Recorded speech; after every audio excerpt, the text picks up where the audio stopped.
आज हम बात करेंगे सात घड़ाधन की। एक ऐसी कहानी जो सदियों पुरानी तो है, पर यकीन मानिए इसकी सीख आज भी उतनी ही ताज़ी है। ये कहानी हमें बताती है कि असल में खुशी का असली मतलब है क्या। साथियों, स्पिरिचुअल सीक्रेट चैनल पर आपका बहुत बहुत स्वागत है।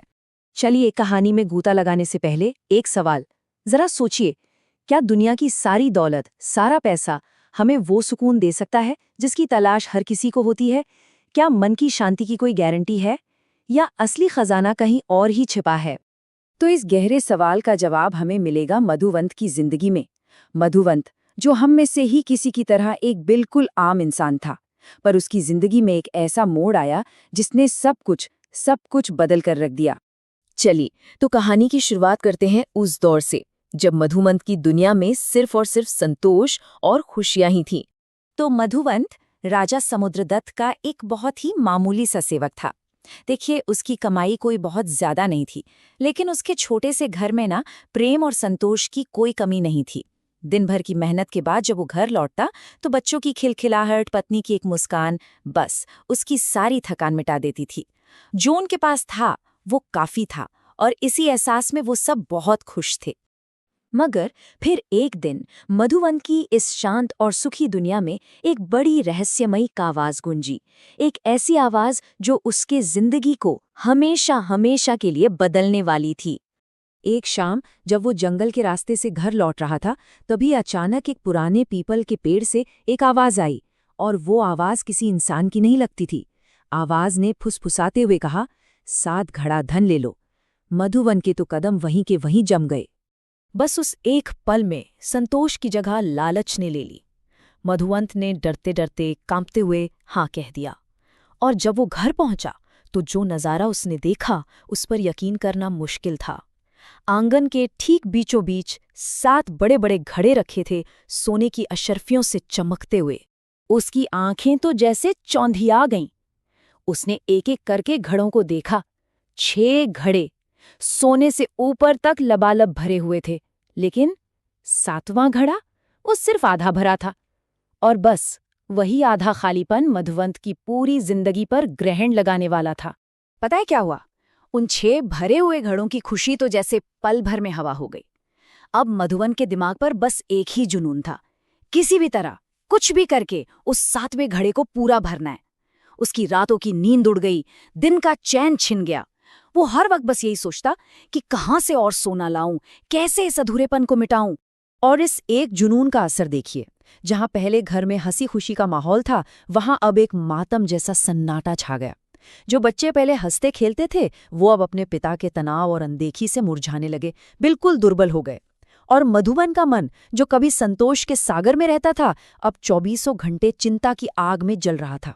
मधुवंत की ये बदली हुई हालत पारखी नजर वाले राजा समुद्रदत्त से ज्यादा दिन छिप नहीं सकी। वो एक बहुत बुद्धिमान और दयालु राजा थे, और अपने सेवक के दुख का कारण वो तुरंत भांप गए। राजा ने मधुवंत को अपने पास बुलाया और बड़े प्यार से पूछा, मधुवंत, तुम्हारा चेहरा इतना उतरा हुआ क्यों है? कहीं तुम्हें 7 घड़ा धन वाली बीमारी तो नहीं लग गई? मधुवंत तो हैरान रह गया। तब राजा ने उसे समझाया, बेटा, तुम्हारे जीवन में जो भी ये अशांति है ना, उसकी जड़ वही घड़े हैं। अगर तुम्हें अपनी पुरानी हंसी और वो सुकून वापस चाहिए तो उस लालच को लौटा दो। राजा के शब्दों ने जैसे मधुवंत के मन पर छाए अंधेरे को चीर दिया। उसे अपनी भूल का एहसास हो गया। वो भागा भागा घर गया और बिना एक पल सोचे उन 7 घड़ों को उठाकर उसी जंगल में, उसी पेड़ के नीचे रखाया। कहते हैं, जैसे ही उसने वो घड़े वहां रखे, ऐसा लगा जैसे उसके सीने पर रखा कोई भारी पत्थर हट गया हो। वो फिर से वही पुराना हंसमुख और संतुष्ट मधुवंत बन गया था। तो दोस्तों, ये कहानी सिर्फ मधुवंत की नहीं है, ये हम सबकी कहानी है। ये हमें एक बहुत बड़ा सवाल पूछने पर मजबूर करती है कि हमारा ध्यान जिंदगी के आधे भरे हुए हिस्से पर है या आधे खाली हिस्से पर। इस कहानी के सबक बहुत गहरे हैं। पहली बात, हमारे सारे दुखों की जड़ बाहर नहीं बल्कि हमारे अंदर के असंतोष में है। दूसरी, ये जो बस थोड़ा और मिल जाए वाली, कभी न खत्म होने वाली इच्छा है ना, यही हमारे मन की शांति की सबसे बड़ी दुश्मन है। तीसरी, असली दौलत बैंक बैलेंस में नहीं बल्कि मन के संतोष में होती है। और सबसे ज़रूरी बात, जब हम किसी एक अधूरी चीज़ के पीछे भागते हैं तो उन अनगिनत पूरी चीज़ों की कद्र करना ही भूल जाते हैं जो हमें पहले से मिली हुई हैं।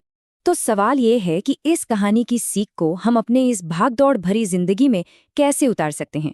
चलिए मन की शांति और संतोष पाने के कुछ बहुत ही प्रैक्टिकल तरीकों पर बात करते हैं।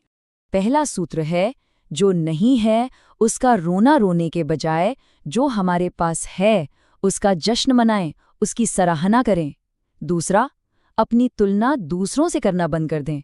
हर किसी का सफ़र अलग है, हर किसी की कहानी अलग है। तीसरा, भविष्य की चिंता और अतीत के पछतावे से निकलकर आज इस पल में जीना सीखें।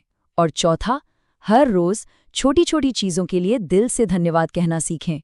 ये आदत आपकी सोच को पूरी तरह से बदल सकती है। साथियों, इस कहानी के बारे में आपके क्या विचार हैं? हमें कमेंट्स में ज़रूर बताइएगा।